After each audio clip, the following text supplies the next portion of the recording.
Chers frères et sœurs en Christ, c'est avec joie que je vous retrouve encore aujourd'hui, en ce dimanche de 7e dimanche avant Pâques. Et merci de votre fidélité, que le Seigneur vous bénisse. La parole que nous allons étudier aujourd'hui s'intitule « L'agneau de Dieu », l'agneau de Dieu, ou bien « Voici l'agneau de Dieu qui ôte le péché du monde ». Et c'est véritablement Jésus, cet agneau de Dieu, chers amis. Il est venu pour nous racheter par son sang. Il était immolé pour nous.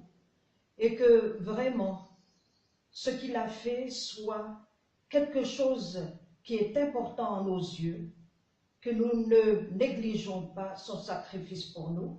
Et je vous invite à écouter la prédication et que la gloire soit à Jésus seul. Amen.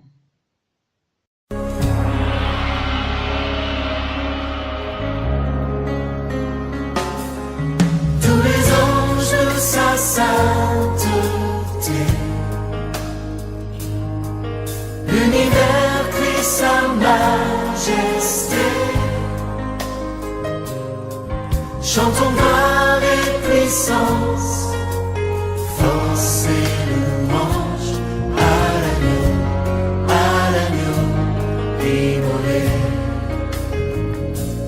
à l'agneau immolé. Les ténèbres ont reculé devant l'œuvre de la croix, devant l'agneau immolé et le sang versé pour moi. Tous les anges de sa sainteté, l'univers crie sa majesté, chantons gloire et puissance, force et louange à l'agneau immolé, à l'agneau immolé. De la vie qu'il a donnée à la vie qui brûle en moi, ton amour est à jamais ma reconnaissance au roi. Tous les anges de sa sainteté, l'univers crie sa majesté, chantons gloire et puissance, force et louange à l'agneau immolé, à l'agneau immolé.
merci pour ta venue sur terre. Merci, agneau de Dieu. Tu as été immolé pour moi et pour les auditeurs, pour nous tous, afin que tu nous rachètes, pour que nous soyons tes frères et sœurs, tes co-héritiers, enfants de Dieu, et que nous héritions le ciel. Seigneur Jésus, touche mes lèvres, pour que je puisse parler en ton nom, sous ton autorité. Viens cet esprit, bénis les auditeurs, qu'ils puissent comprendre ce que tu veux nous enseigner aujourd'hui. Au nom de Jésus, Amen. La parole de Dieu que nous allons partager se trouve dans l'Évangile selon Jean, Jean chapitre 1, versets 29 à 34, Jean chapitre 1, versets 29 à 34, au nom de Jésus. Le lendemain, il vit Jésus venant à lui et il dit, « Voici l'agneau de Dieu qui ôte le péché du monde. C'est celui dont j'ai dit, après moi vient un homme qui m'a précédé, car il était avant moi. Je ne le connaissais pas, mais c'est afin qu'il soit manifesté à Israël que je suis venu baptiser d'eau. » Jean rendit ce témoignage. J'ai vu l'Esprit descendre du ciel comme une colombe et s'arrêter sur lui.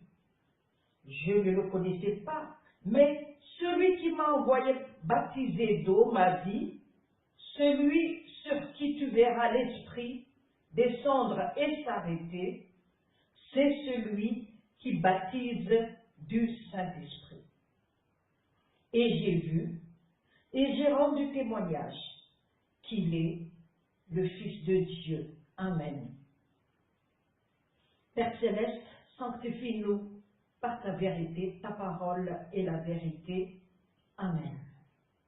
Voici l'agneau de Dieu qui ôte le péché du monde. Voici l'agneau de Dieu qui ôte le péché du monde. C'est une déclaration pour Jésus par la bouche de Jean-Baptiste. Jean-Baptiste qui était rempli du Saint-Esprit et qui a reconnu en Jésus l'agneau de Dieu qui ôte le péché du monde. Nous savons en effet que Jean-Baptiste a été celui qui était rempli du Saint-Esprit dès le ventre de sa mère. Comme l'ange Gabriel l'a dit dans l'Évangile selon Luc chapitre 1 verset 15 au nom de Jésus, car il sera grand devant le Seigneur, il ne boira ni vin, ni liqueur énivrante, et il sera rempli de l'Esprit Saint dès le sein de sa mère. Il sera rempli de l'Esprit Saint dès le sein de sa mère. Effectivement, nous nous rappelons que lorsqu'Élisabeth était devant Marie qui portait Jésus dans son sein, Jean-Baptiste a bougé dans son ventre, il a tressailli de joie. Jean-Baptiste était rempli du Saint-Esprit dès le ventre de sa mère. Et ici encore, c'est une preuve de l'onction du Saint-Esprit qu'il a pu reconnaître en Jésus qui s'approche de lui, que c'est lui, l'agneau de Dieu, qui ôte le péché du monde. Voyons un peu, en ce qui concerne ce Jean-Baptiste, comme nous l'avons dit tout à l'heure, il était rempli de Saint-Esprit, et de ce fait, il était l'ami de Dieu. Dieu ne lui a pas caché son secret, comme ce qui s'est passé avec Pierre. Lorsque Pierre disait à Jésus, « Toi, tu es le Christ, le Fils de Dieu », Jésus lui a dit, « Pierre, ce n'est pas ni par la chair, ni le sang que tu as fait cette révélation, mais c'est par mon Père. Par mon Père. Et c'est ainsi aussi ce qui s'est passé avec Abraham. Nous savons que l'Éternel a considéré Abraham comme son ami, et il disait, cacherai-je ce que je vais faire à Sodome et Gomorrhe? Cacherai-je à Abraham, mon ami? Quand nous sommes attachés à Dieu, comme il est dit dans Job, attache-toi à Dieu et tu auras la paix. Nous deviendrons l'ami de Dieu. Et il ne nous cache pas ses secrets. Il nous révèle son secret le plus profond. Comme ce qui a été dit par Jésus pour ses disciples, je ne vous appelle plus mes serviteurs. Car les serviteurs ne savent pas ce que font leurs maîtres, mais je vous appelle mes amis. Parce que tout ce que j'ai entendu de mon Père, je vous ai révélé. Chers amis, si tu veux connaître le secret de Dieu, approche-toi de lui. Prends du temps pour méditer sa parole. Prends du temps pour prier. Et le Saint-Esprit va te révéler ce que tu dois faire. Il va te guider. Et il n'y aura pas de secret entre toi et le Seigneur. Jean-Baptiste était aussi quelqu'un de humble. Il était le fils d'un Lévite. Il était de la descendance d'Aaron, descendance directe.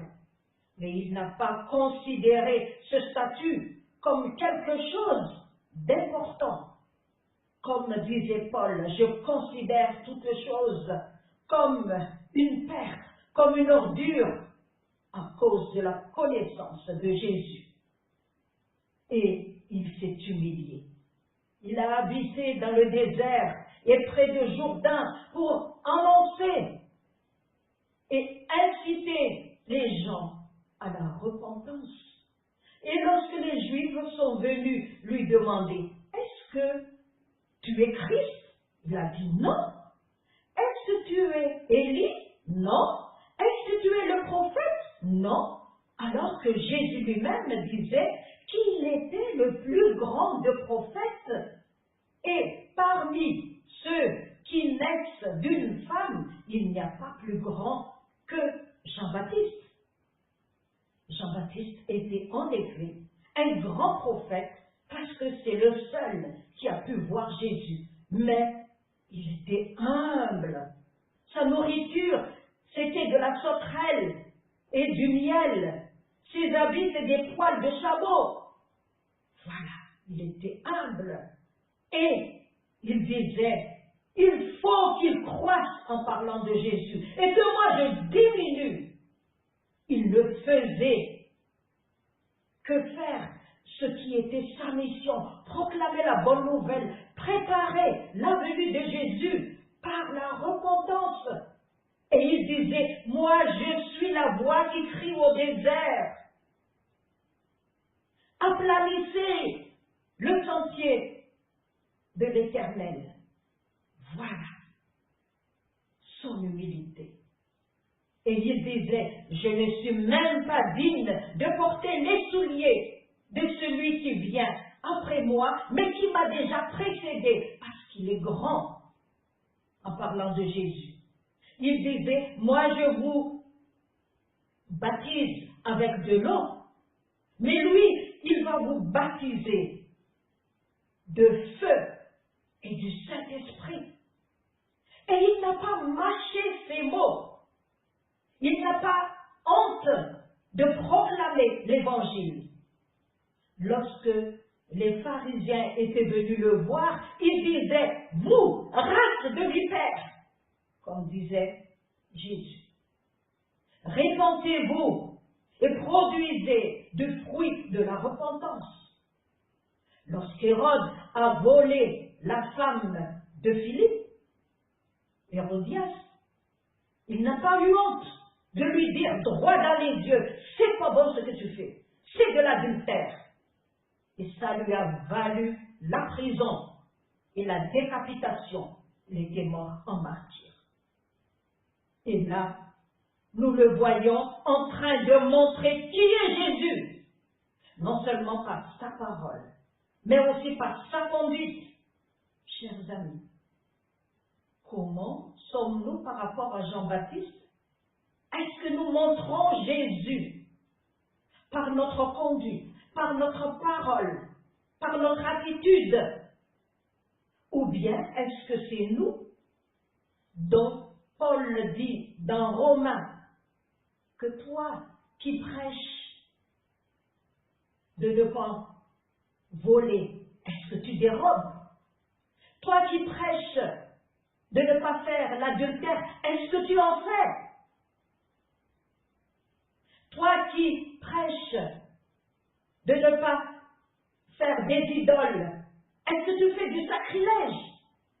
Comme il est écrit, c'est à cause de vous que le nom de Dieu est blasphémé parmi les païens. Chers amis, examinons-nous. Quelle est notre conduite? Est-ce que notre conduite montre vraiment Jésus dans notre vie? Ou bien est-ce que nous entraînons les gens dans la perdition éternelle à cause de notre manque de sainteté? Et Jean-Baptiste était quelqu'un qui n'avait peur de rien, sauf la chose qui le sépare de Dieu. Est-ce que c'est ainsi aussi pour toi et moi? Ou bien est-ce que nous sommes des témoins vivants de Jésus, à qui Paul disait que nous sommes les apôtres ambulants, que les gens lisent. Dès que nous passons dans la rue, les gens peuvent lire que « Ah, celui-là, il a Jésus dans son cœur. Faites attention, il ne faut pas parler de gros mots devant lui. » Que ce soit ainsi pour nous. Voyons maintenant l'agneau de Dieu. Jésus est vraiment cet agneau de Dieu. Je me rappelle quand Jean, l'apôtre de Jésus, était au ciel, lorsqu'il a eu la vision au ciel dans Apocalypse, un ange avait dit, qui est digne d'ouvrir le livre et d'en rompre les sceaux? Et Jean-Baptiste décrit, Jean, l'apôtre de Jésus, décrit, personne n'a été trouvé digne de prendre le livre et d'en rompre les sceaux, ni aux cieux, ni sur la terre, ni sous la terre. Et alors Jean pleurait. Et un vieillard lui a touché par l'épaule en disant, ne pleure pas.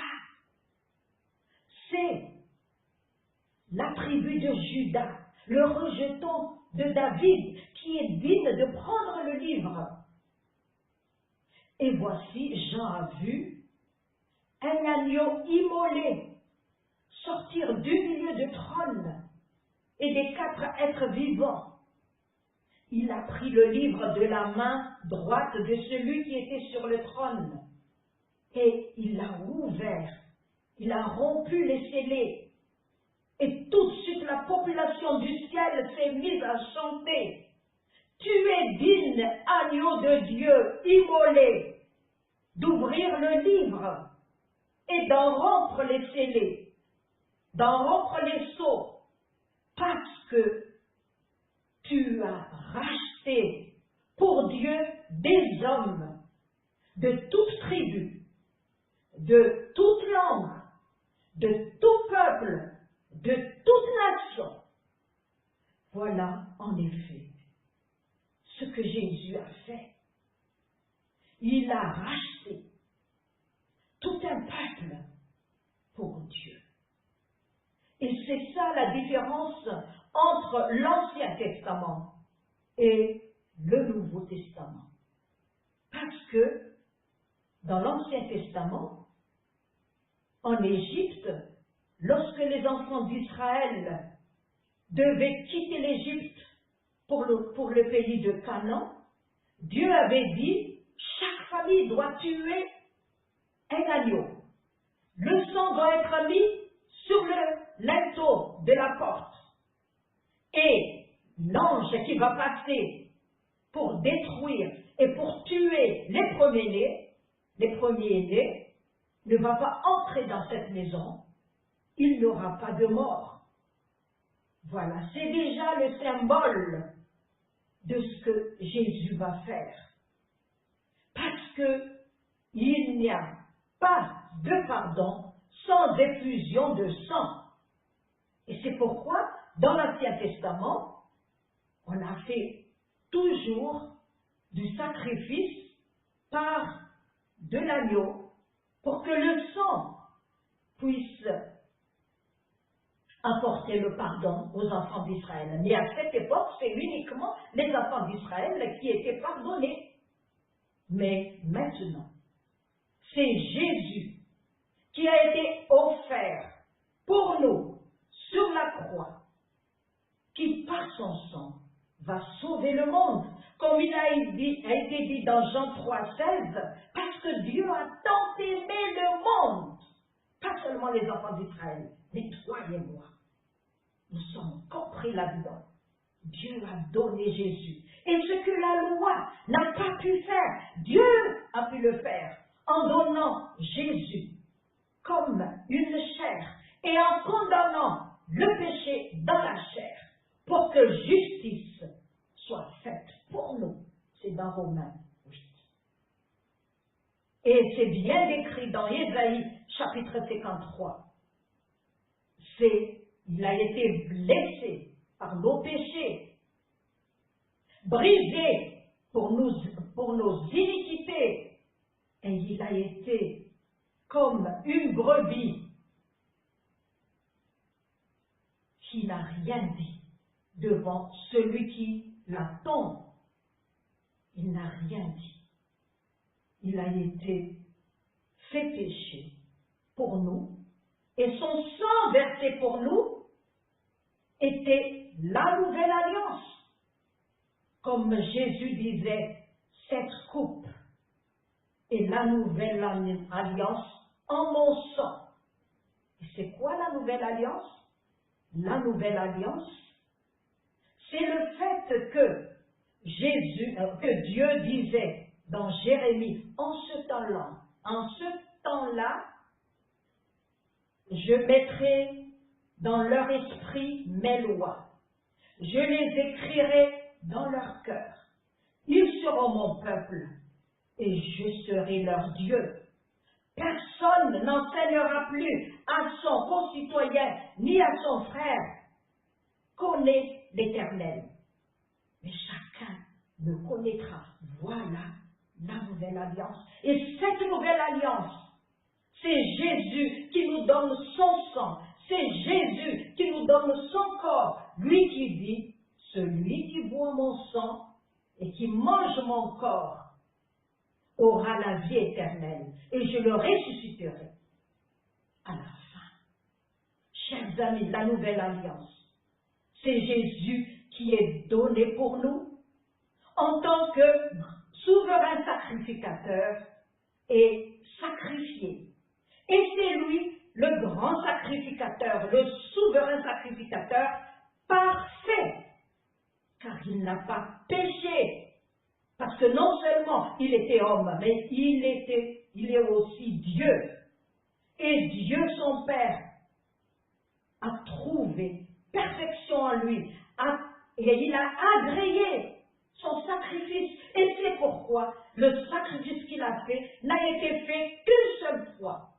Contrairement aux autres sacrificateurs qui devaient refaire à chaque fois le sacrifice, et quand ils font le sacrifice, ils devaient aussi faire le sacrifice pour leur propre péché, parce qu'ils ne sont que des hommes pleins de péché. Mais Jésus était le souverain sacrificateur. Et en lui, nous avons une libre entrée, un libre accès, par une route nouvelle, vivante, par le voile, c'est-à-dire par sa chair. C'est ce qui est marqué dans Hébreux chapitre 10. Jésus a inauguré une nouvelle route pour nous, chers amis. Et à partir de maintenant, il n'y a plus d'écran, il n'y a plus de voile entre nous et son Père. Nous pouvons nous approcher librement de son Père parce qu'il a déjà versé son sang pour nous. Et comme dans Romains 8, il est écrit que l'Esprit rend témoignage à notre esprit que nous sommes enfants de Dieu. Et c'est vrai, nous sommes enfants de Dieu et co-hérités de Christ. Nous pouvons l'appeler Abba Père parce que son sang a été versé pour nous. Et non seulement il a versé son sang pour nous pour que nous puissions avoir un libre accès à son Père, mais jusqu'à aujourd'hui, il prie encore pour nous. Il fait encore une intercession pour nous auprès de son Père. Il fait encore son action de grand sacrificateur pour nous. Et c'est quoi? Ôter le péché du monde. Il ne suffit pas de nous pardonner de nos péchés. Et c'est vrai qu'avec par son sang, nous avons le pardon, comme il est écrit dans Ésaïe chapitre 1, verset 18, il disait « Venez, plaidons, si vos péchés sont rouges comme le cramoisi, ils deviendront blancs comme neige. » En ce moment, nous voyons beaucoup de neige et nous voyons combien c'est blanc. Nous serons ainsi, chers amis. Nos péchés vont être lavés et nous deviendrons blancs comme neige. Parce que lorsque Dieu pardonne, il oublie complètement. Il n'est pas comme nous, les hommes, qui gardent encore rancune. Non. Lorsque Dieu pardonne, nos péchés sont au fond de la mer, comme il disait dans Michée. Et si vos péchés sont comme de la pourpre, ils seront blancs comme la laine. Donc, par ce sang versé pour nous, nous avons le pardon de nos péchés. Mais pas seulement ça, mais en même temps, ôter veut dire enlever jusque dans sa racine. Ôter vraiment au profond de la racine. Et Dieu, Jésus non seulement nous pardonne, mais il enlève vraiment la racine du péché. Il nous affranchit, il nous donne la liberté pour ne plus retomber dans ce péché. Comme il est écrit dans Galates 5, verset 1, c'est par la liberté que Jésus-Christ vous a affranchi. Et dans Romains 8, verset 2, la loi de l'Esprit m'a affranchi de la loi du péché et de la mort. Nous sommes affranchis, chers amis. C'est pas comme celui qui est devant le tribunal et qui a eu une grâce présidentielle et après donc il est libre, il ne va pas aller en prison, mais dès qu'il sort de la prison, il va recommettre, il va récidiver les crimes qu'il a fait. Non, c'est pas comme ça que Dieu ôte notre péché. Il enlève vraiment dans sa profondeur. Et nous n'avons plus envie de recommettre le péché. Parce que nous sommes nés de nouveau. Parce que son esprit est en nous. Nous devenons le temple de son esprit. Et il habite en nous de telle sorte que nous avons horreur au péché. Nous étions vraiment affranchis. Nous sommes vraiment libérés du joug du péché, du joug de Satan. Juste un exemple pour vous permettre de comprendre ce que je veux vous dire. Un jour, il y avait un grand personnage qui devaient manger dans un hôtel à Madagascar. Et comme nous le savons, à Madagascar, un hôtel, c'est pas vraiment terrible. C'était sur une terre battue. Le sol était une terre battue. Et les gens de l'hôtel, lorsqu'ils ont su qu'un grand personnage va arriver, eh bien, ils ont fait le ménage, ils ont tout lavé, et qu'est-ce qu'ils ont fait? Ils ont mis de l'eau sur la terre battue. Et alors, lorsque le grand personnage est arrivé, eh bien, il était dans la boue. Voilà. C'est comme ça si on lave superficiellement. Mais Jésus ne fait pas ça. Jésus change vraiment la texture du sol. De la terre battue, il va le mettre en ciment. Il change la texture de mon cœur pour que je sois né de nouveau et que j'ai horreur du péché. Et que je devienne un enfant de Dieu, sanctifié en lui. Chers amis, la parole de Dieu nous interpelle ce matin. C'est avec un grand prix que nous étions rachetés. Il le disait Pierre, ce n'est pas par des choses périssables qu'il nous a rachetés, mais par son sang. C'était pas facile. Il a fallu que toute la nuit, il était à Gethsémane, en train de demander à son père d'enlever cette coupe amère. Il a fallu qu'il a été frappé pendant toute la nuit avec une cravache, avec des crins qui arrachent toute la chair. Et il était vraiment quelqu'un défiguré.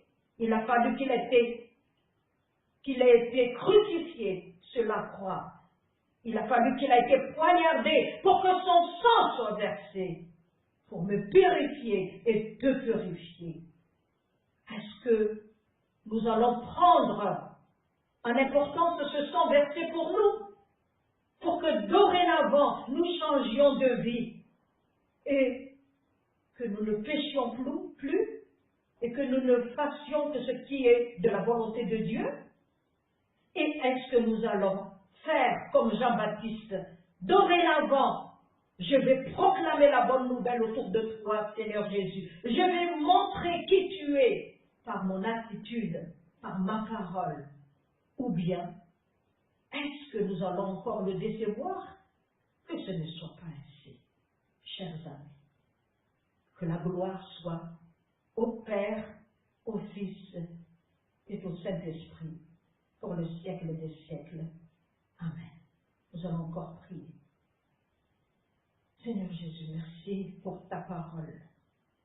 Tu nous as rachetés par un grand prix, ton sang versé pour nous. Seigneur, ce que nous te demandons, vraiment, c'est de nous purifier. Purifie nos lèvres, purifie notre conduite, purifie notre cœur, purifie nos pensées. Et que nous soyons ton temple vivant qui proclame la bonne nouvelle autour de nous, qui te montre toi, l'agneau de Dieu, qui ôte le péché du monde.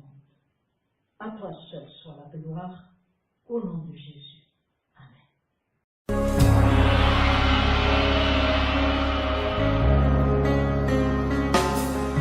Tous les anges de sa sainteté, l'univers crie sa majesté. Chantons gloire et puissance, force et louange à l'agneau immolé, à l'agneau immolé. Les ténèbres